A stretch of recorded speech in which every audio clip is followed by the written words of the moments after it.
شیطان نے بھی گناہ کیا تھا، لیکن شیطان گناہ کر کے ڈٹ گیا اور کھڑا ہو گیا اور کہنے لگا نہیں میں نے تو گناہ کیا ہی نہیں۔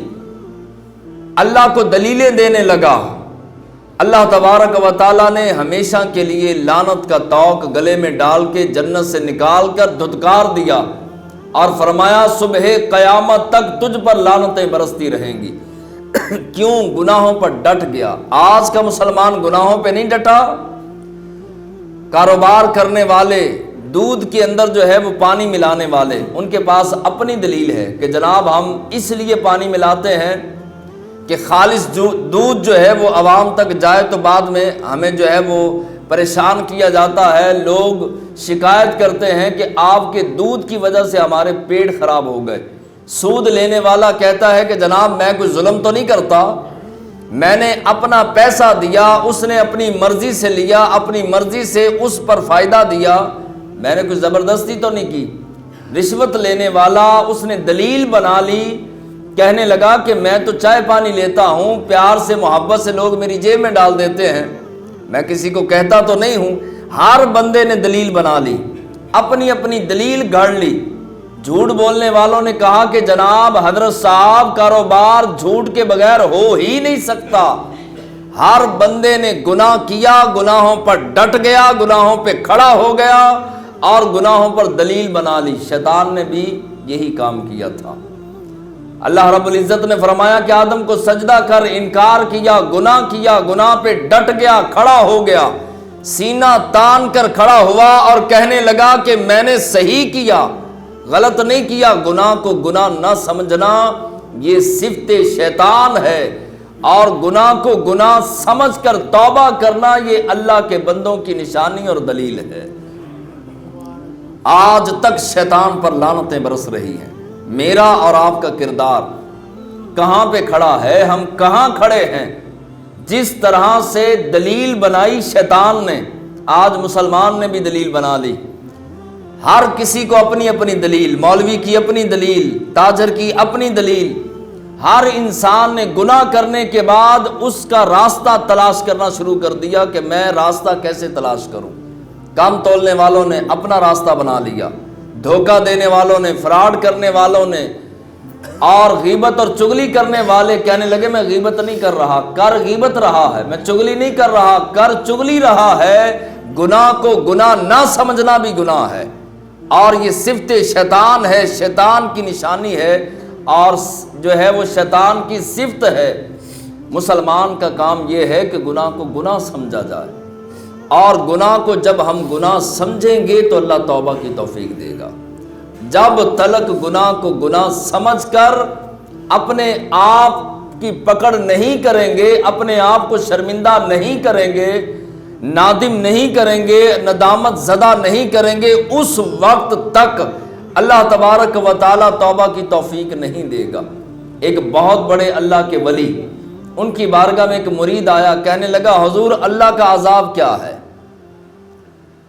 آپ نے یہ نہیں فرمایا کہ آسمانوں سے پتھروں کا برسنا یہ عذاب ہے، آپ نے یہ بھی نہیں فرمایا کہ زمین پھٹے اس میں دھنس جانا عذاب ہے، آپ نے یہ بھی نہیں فرمایا کہ بارشوں کا نہ ہونا عذاب ہے، فرمایا اللہ توبہ کی توفیق چھین لے یہ سب سے بڑا عذاب ہے۔ توبہ کی توفیق کا ذہن ہی نہ بنے، توبہ کا ذہن ہی نہ بنے کہ میں گناہ کر رہا ہوں اور میں گناہوں پہ ڈٹ گیا، مجھے 40 سال ہو گئے، 50 سال ہو گئے، 60 سال ہو گئے، میں چغلیاں کرتے جا رہا ہوں، غیبتیں کرتے جا رہا ہوں، جھوٹ بولتا جا رہا ہوں، آنکھوں کی خیانت کرتا جا رہا ہوں، اور سودے کے اندر ڈنڈی مار رہا ہوں، بد اخلاقی، والدین کی نافرمانی، نمازوں کو چھوڑنا، جمعوں کو چھوڑنا، روزوں کو چھوڑنا، حج فرض ہے اس کو چھوڑنا، نہ جانے کون کون سے گناہ میرے اندر پائے جاتے ہیں، اور اس پر ہم ڈٹے ہوئے ہیں۔ کبھی ذہن میں نہ آئے کہ بندہ توبہ تو کرے، بغیر توبہ کے مر گئے تو کیا بنے گا؟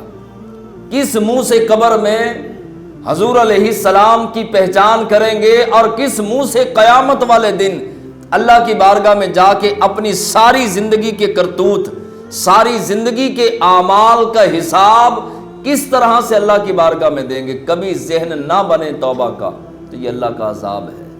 اور یہ اتنا بڑا عذاب ہے کہ اللہ نے جس کو جہنم میں داخل کرنا ہو تو اللہ تبارک و تعالیٰ اس بندے کو یہ عذاب دیتا ہے۔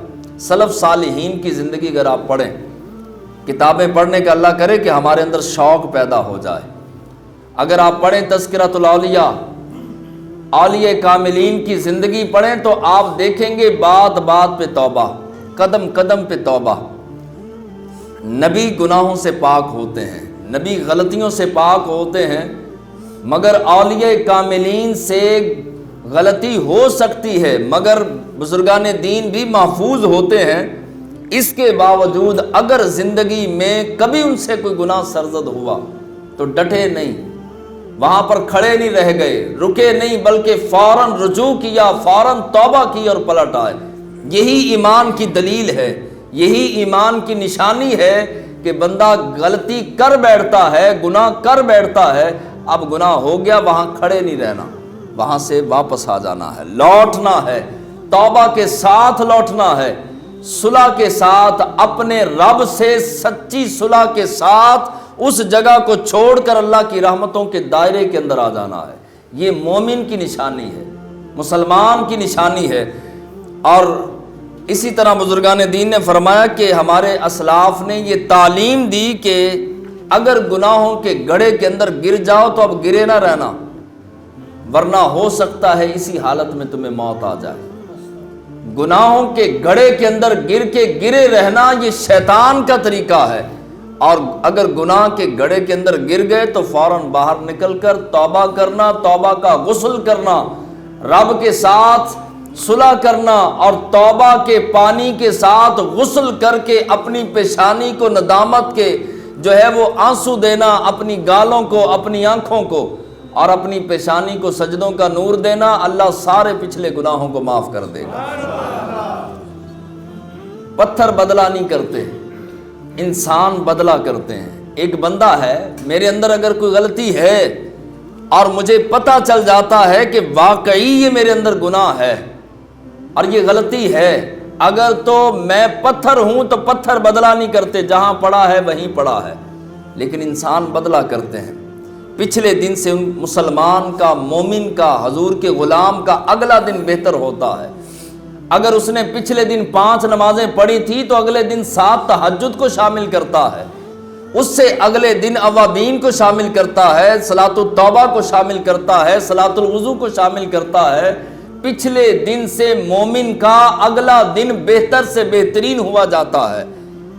پتھر بدلہ نہیں کرتے، انسان بدلہ کرتے ہیں۔ کسی کے اندر جھوٹ کی عادت ہے، وہ سوچے اگر میں اسی حالت میں مر گیا اور قیامت کے دن جھوٹے آدمی کی پیشانی پہ کذاب لکھ دیا جائے گا، جھوٹا لکھ دیا جائے گا، وہ جہاں سے گزرے گا کہا جائے گا وہ دیکھو جھوٹا جا رہا ہے۔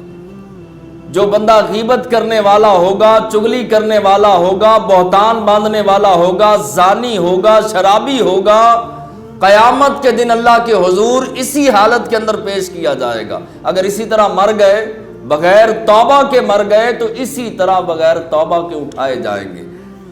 توبہ کے ساتھ اگر کوئی مرا تو اللہ کی رحمت سے 100% امید ہے اللہ رب العزت اس کے گناہ کو دنیا میں بھی معاف فرما دے گا، اور قیامت والے دن بھی اس کے پردوں کو چاک نہیں کیا جائے گا۔